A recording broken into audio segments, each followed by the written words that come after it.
Hey you, welcome back to the channel. And guys, today I want to talk Game of Thrones, how it's going to end. And I think this theory, guys, is going to be quite a bit different from some of the ones you've probably already heard.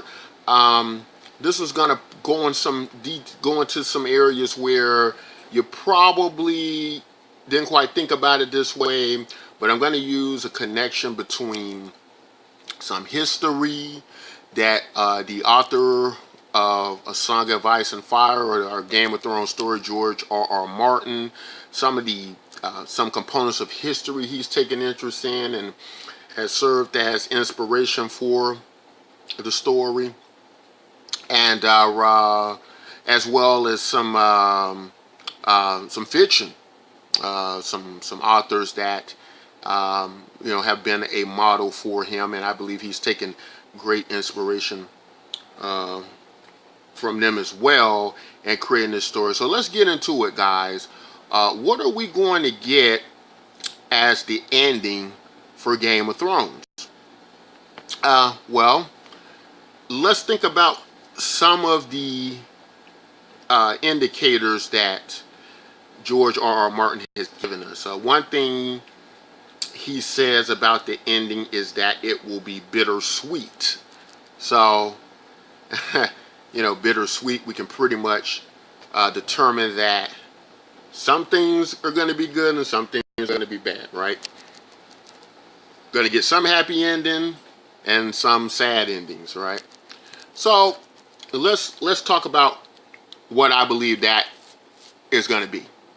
So, first portion of it is, I think what's going to happen is, as we go into season 7 with Cersei sitting on the Iron Throne, I really do believe that they're going to make quick work of, or short work of Cersei.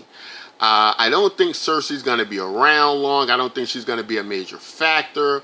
I think her end will probably come within the first 3 episodes. Her, and I believe it's going to be her along with her allies, which is probably going to consist of Euron Greyjoy, possibly Littlefinger, and I believe they're all going to be wiped out by Daenerys and her allies and her dragons. Not only are they going to be wiped out, but the kingdom's going to be in a state of somewhat, I won't say peace because they have the impending threat of the White Walkers, but I believe they're going to focus on Cersei first.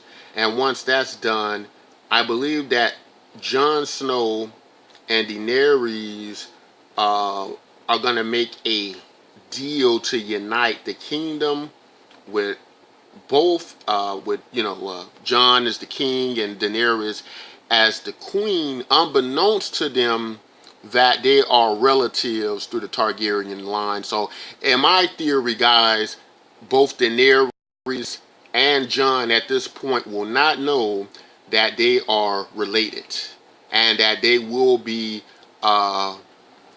brokering a marriage agreement after they've defeated Cersei to be married and to rule the Seven Kingdoms. Unfortunately, with the impending threat of the White Walkers, none of this is going to happen. And at some point around that time, I believe Jon might find out that he is Targaryen and that Daenerys is his aunt. But with the impending threat now, their main goal and or rather the main threat, they're going to all rally together as one kingdom to fight the White Walkers with the dragons.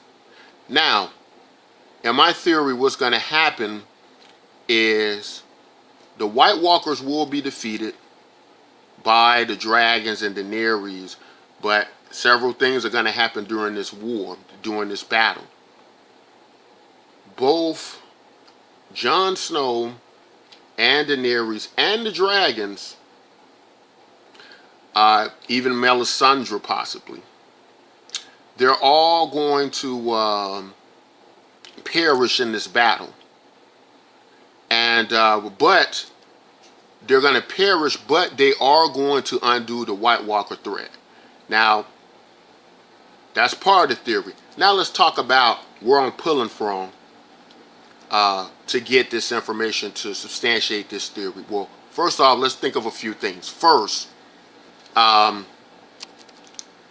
let's think of where George R.R. Martin got a lot of his inspiration in doing kind of this American fantasy series, and a lot of that came from J.R.R.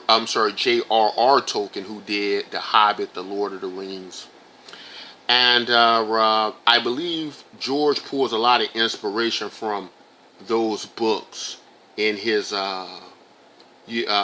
storytelling. Now we can tell he's greatly inspired by J.R.R. Tolkien. His name almost sounds like J.R.R. Tolkien, right? So let's think about how J.R.R. Tolkien ends the Hobbit series and the Lord of the Rings. What happens?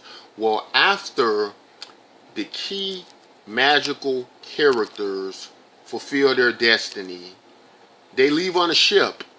They leave the world of man, because now it's the time of men once again. And as we open up in the Game of Thrones series, we open up in a time of magic. Why do we open up in a time of magic? We open up in a time of magic because the White Walkers have once again arisen. And so not only have the White Walkers arisen, shortly after that, dragons have been born. So you have this birth of ice and fire once again. The song of ice and fire, the impending war of ice and fire, right? The red god R'hllor, the fire god, a god of fire, and he's fighting the gods of the earth, right? Who are considered gods as well. This war, they're natural enemies of each other, so that war is impending. But also the reason all of the dragons and the White Walkers will perish, again, like taken from J.R.R. Tolkien's books, this is a time now of magic is ending, and so all magical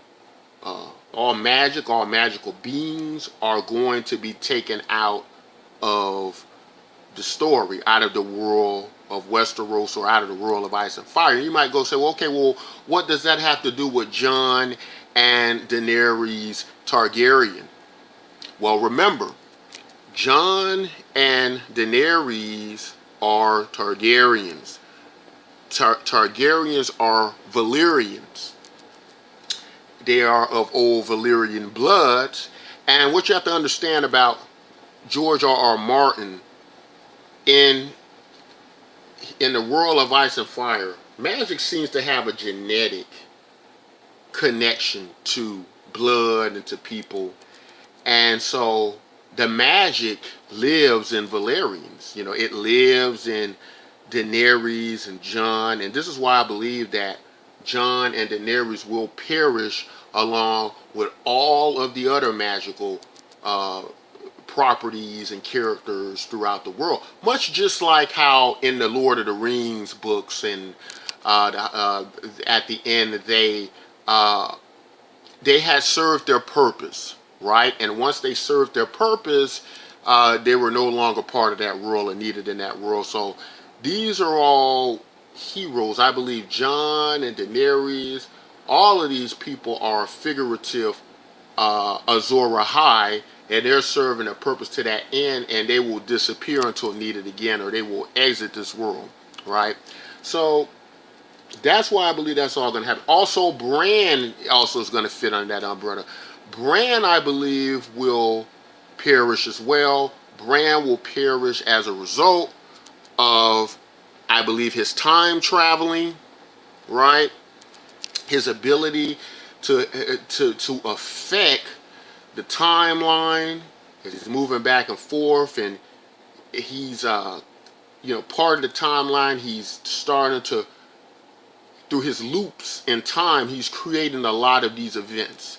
So I believe Bran is going to figure it out that the only way to escape this is for him to somewhat perish from the timeline himself, so he's no longer interfering and being a problem to that. So I believe Bran and all of his abilities and magic is going to perish. So all these Starks with magical properties are going to perish. Arya is going to perish.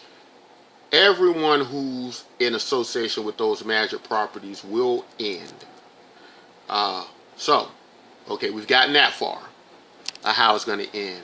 So it's supposed to be, those are kind of the bitter parts, but it's also supposed to be sweet. So let's go over some of the sweet parts of the ending that you may have not have thought of yet, where it can end this way. So for this other part of the ending theory, we're going to go into history, and we're going to discuss an event that happened in history known as the War of the Roses.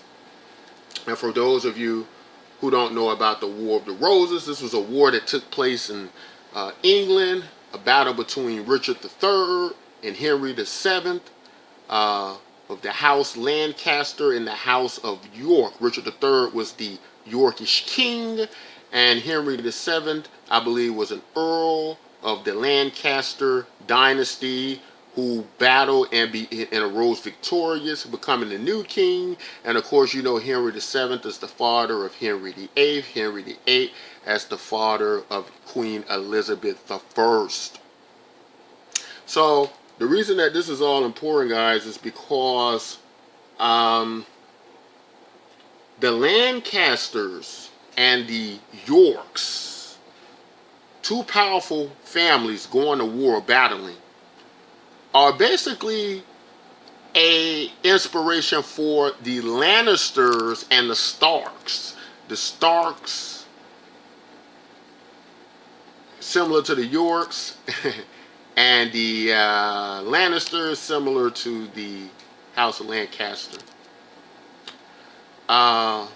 So the kind of sweet part of this is, what we also have happened in history with these two powerful families is that throughout all their wars and battles, these families actually end up uniting under marriage, where we had a union between the Yorks and the Lancasters, right, through marriage. So how could this play out in Game of Thrones toward an ending?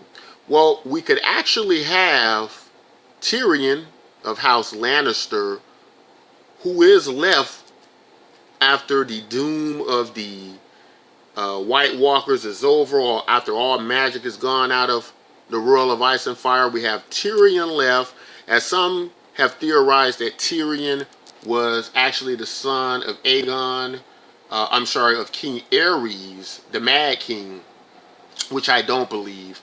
I think that Tyrion was actually the son of Tywin. Tywin was his biological father, his actual father. I don't know about the other siblings, but I believe that Tyrion was really Tywin's son, and he is, in fact, of his bloodline. So Tyrion will be around, I believe, but Tyrion will now head up the Lannister family. After the war, he will become, the proper lord of the Lannister family, because Daenerys and Jon will be dead at this point. Like, there will be no kingdom under one rule, but it will be the powerful house is still vying for now, or trying to come together as to what families will now rule the kingdom. And this will come down to the Starks and the Lannisters. Tyrion will resume his relationship with Sansa Stark. Sansa now, without any heirs, to Winterfell, to the north. No more Bran, because Bran will be dead, in my theory, as a result of finding out through his loops in time he's creating an issue. Jon will have died with the battle of the White Walkers, as well as Daenerys. And so Sansa at this point will be the true heir to the north. She will wed Tyrion Lannister, much like the Yorks wed the Lancasters after the War of the Roses. And there will be this kind of happy Tyrion. We've seen him to be a very capable ruler, just ruler, good at rulership. As he served as hand of the king, he probably was the best ruler throughout the Seven Kingdoms we've seen in his stewardship of the kingdom. And Sansa will be his wife, and together they will rule Westeros, or whatever it becomes at this point. I'm not sure it will be still the Iron Throne in that sense, or if there will be several changes. But guys, this is my theory on how Game of Thrones will end. For those of you who don't like spoilers, who don't really want to think of it this way, I wouldn't worry so much about it because, as we've seen throughout the history of Game of Thrones, what happens in George R. Martin's books and what happens in the show are two completely different animals, right? And sometimes they combine characters, sometimes they expand characters. And so we could very well get this with this. But just based on some research and some things I've noticed about both George R. Martin and the series, I could see it going away like this. Anyway, guys, I hope you've liked my theory. Comment, let me know how you think Game of Thrones will end, or if you've heard better theories, or if you think this was the best you've heard, or if you got some other idea. Guys, if you like content like this, don't forget to like and subscribe. Till next time, take care.